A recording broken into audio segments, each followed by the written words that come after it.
let's talk about how to actually manage your personal finances. I was watching a video by Damien Talks Money, who's a finance YouTuber, and he more or less said in that video, and I'm about to paraphrase, one of the companies where he goes and gives personal finance talks and lectures to, and the employers brought him in because one of the major issues causing depression and anxiety in their company is employees having problems with their personal finance. And this honestly is not just related to that company. A lot of people have problems with their personal finance. So in this video, I'm going to show you how you can effectively manage your personal finances and go from saving probably nothing each month to saving at least 40% of your income. Let's get started. The first thing I want you to do as you're literally watching this video is open Excel and open your bank account. Now, once you open Excel, I want you to create 3 tabs, something called your main, your cost, and your income. This is very important. Now for your cost, this is going to hurt, but you have to do it. I want you to open your bank account and this cost sheet, every single item and the amount, I want you to list it right now. Pause the video and do this. Now I want you to classify each item as fixed or important. So for example, rent is fixed monthly and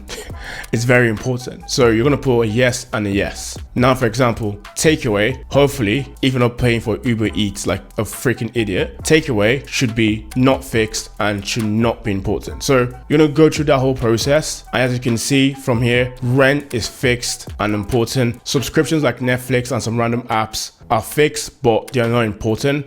I want you to do this whole process for every single outgoing in your bank statement. Also, I want you to look at your direct debits and standing orders and really look at all of them and analyze it. Do I really need to be paying £20 a month to Hulu, £20 a month to Disney? I want you as soon as you can to cancel any single direct debit that's not important. Obviously, don't breach the contract, but cancel those direct debits that are not important as soon as you can. And what you'll find is your outgoings is probably around 2K, 3K, even 4K, and your income is not that much. The average income in London is around 40K, which is more or less 2.2k pounds after tax. So as you can see, if you just allow life to continue, you're never going to end up saving. Now the next step is where it's a yes and a yes for both columns, so fixed and important, I want you to move all those costs across to the main board.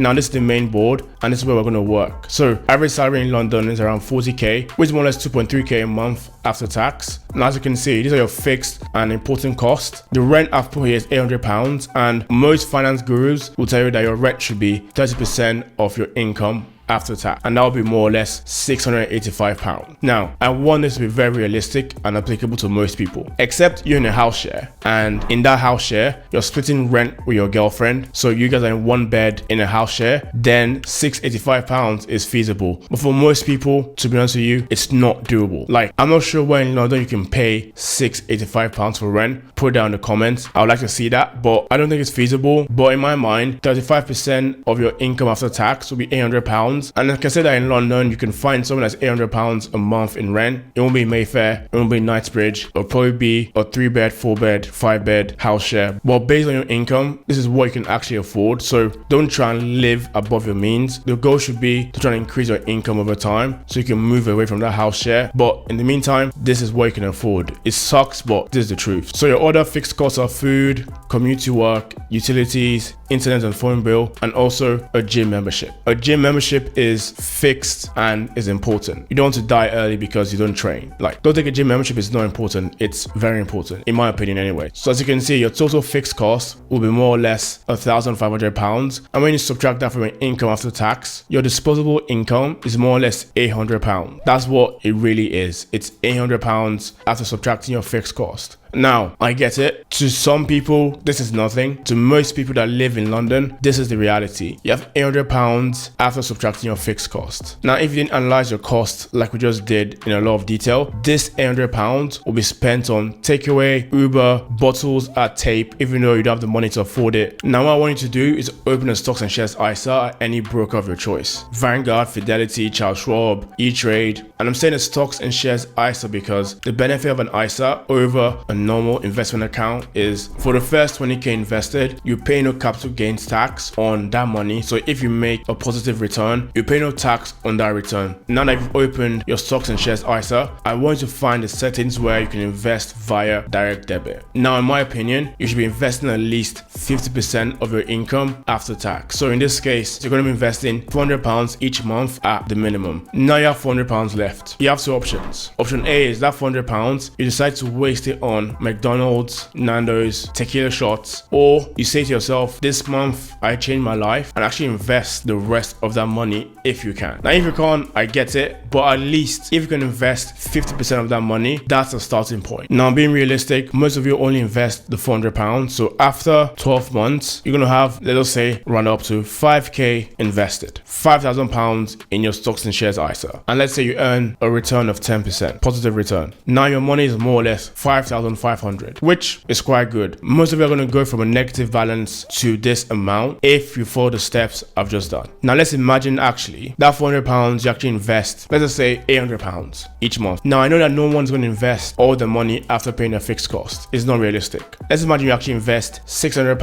out of £800. What would that be after 12 months? That'll be 7,200. And let's say you actually earn a positive return of 10%. Again, we're gonna have so after 12 months, if you earn a positive return, your balance will now be 7,920. Let's just say it's £8,000 for ease of example. That's a £2,500 difference just from investing an extra £200 each month. Now let's assume your income stays the same and your fixed costs stay the same. How does this look over the next 5 years? So more or less you would have missed out on £12,500 by not investing just a mere extra £200. Let that sink in. So the difference is £2,500, which is quite significant. Hope you guys found this video useful, and by no means am I a personal finance expert. I had to do this exact same thing when I got my first full-time job. When I got my first full-time job working at a bank, I made sure I did two main things. I cleared my inbox and also sorted out my personal finances, because I knew this was a chance for me to improve and more or less change my life and start investing a lot more money. So I did this exact thing I've told you guys to do in this video. Like, no cap. Completely no cap. I listed every single cost for the last 6 months and classified each of them into fixed and important. And by doing this, honestly, it's made such a huge difference. And I want you guys to learn from this, and